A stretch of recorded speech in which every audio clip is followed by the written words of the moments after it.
Ne regarde pas à tes imperfections, mais regarde à sa perfection. C'est crucial. Je sais pas si tu as parfois cette envie de tellement plaire à Dieu que si tu fais quelque chose de pas bien, tu es vraiment désolé, ou si tu t'es mal comporté, ou si tu as dit une chose pas correcte, ou tu as un mauvais comportement avec ton épouse, ton époux, tes enfants, tes collègues, tes parents. Si tu dis c'est pas possible, j'ai envie de changer, j'ai envie réellement que ça se reproduise plus, et tu désires vraiment quelque part par amour rendre à Dieu l'amour qu'il a pour toi. Et j'aimerais te dire, c'est pour grandir dedans cette dynamique, si je puis dire. En réalité, il faut pas du tout regarder à nos imperfections, il faut réellement regarder à sa perfection. Il ne faut pas être conscient de nos défauts constamment, il faut être conscient de ce qu'il a accompli constamment.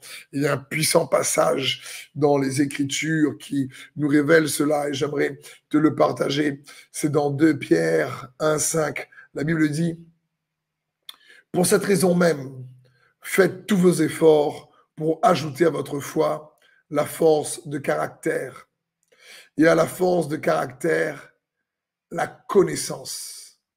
Et à la connaissance, la maîtrise de soi.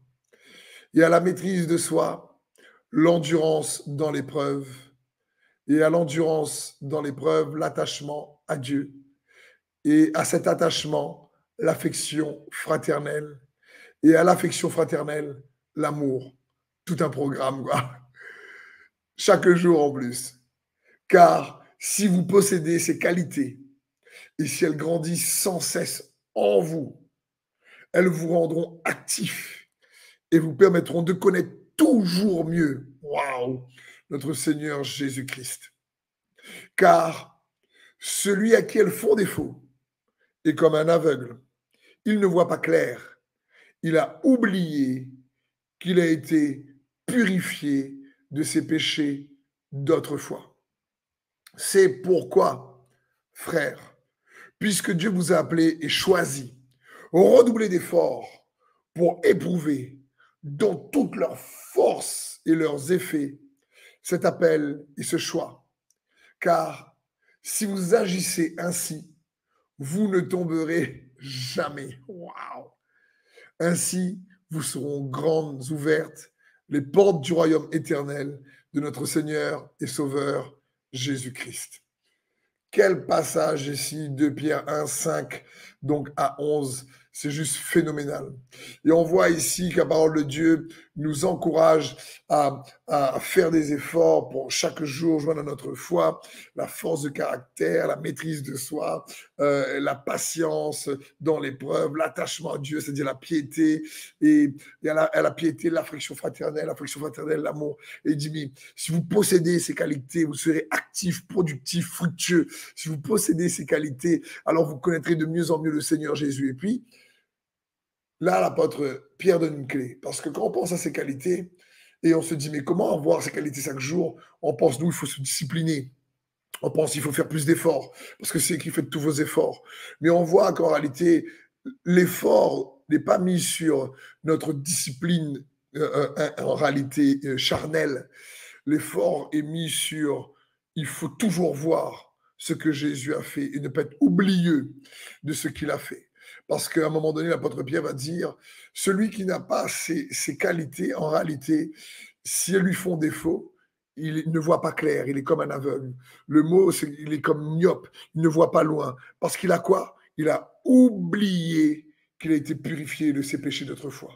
Et on voit là la relation entre le fait que Jésus nous a rachetés de nos péchés, qu'on reste conscient, on n'oublie pas, rester conscient, Christ conscient, pardon conscient, et non pas accusation conscient, et non pas défaut conscient, et non pas, pas rester conscient de nos manquements, mais rester conscient de ce qu'il a accompli, rester conscient que son sang a été versé. On reste conscient de ce que Jésus a fait. Et alors, la Bible dit, si tu restes conscient, alors tu pourras être fructueux. Mais ceux qui ont oublié qu'ils ont été purifiés de leur péché d'autrefois, eh ben, ils ne peuvent pas développer ces qualités. Parce que ces qualités se développent par grâce. On a besoin d'abord de la puissance de la grâce, qui est une faveur imméritée. On a besoin d'abord de sa faveur imméritée, de cette grâce qui vient agir puissamment en nous. Cette grâce nous enseigne à nous éloigner, un autre passage nous dit, de la convoitise de ce monde et à vivre dans ce monde présent, dans une justice, une sainteté et avec sagesse. Donc, c'est la grâce qui produit en nous. L'apôtre Paul va dire, je suis ce que je suis par grâce. Et la grâce de Dieu n'a pas été vaine dans ma vie parce que j'ai travaillé plus que tous. Mais il dit non pas moi qui a travaillé plus que tous, mais la grâce de Dieu en moi. Et donc, on voit ici comme on reste Christo-conscient, on reste constamment conscient de son sang versé à la croix, mort, ressuscité. On reste conscient de son pardon. On s'efforce chaque jour à se rappeler ô combien il a absorbé nos péchés à la croix. Quand tu as un défaut et que tu te rappelles qu'il a absorbé ton défaut, il a absorbé ton addiction, il a absorbé ta colère, il a absorbé. Et même lorsque tu fais pas ce qu'il faut et que ton feeling est désagréable parce que tu dis Seigneur, je ne vais pas te déplaire, mais tu restes conscient qu'il a payé le prix pour toi à la croix, alors automatiquement, le Saint-Esprit va te convaincre de sa justice et sa grâce va œuvrer en toi. Et tu vas te rappeler ce que Jésus a fait pour toi, son sacrifice, son sang, compte plus, a plus de poids aux yeux du Père que tes défauts. Et si toi, tu alignes ta foi à ce que Jésus a fait pour toi, alors automatiquement, cette foi-là va amener à ce que la grâce soit agissante. Parce que ce verset termine, ces passages terminent ce qu'on a lu. Car si vous agissez ainsi, alors non seulement vous tomberez jamais, ce qui est incroyable, mais qui dit, mais les portes du royaume de Dieu seront grandes ouvertes. C'est pour ça qu'il dit redoubler d'efforts pour éprouver ses forces.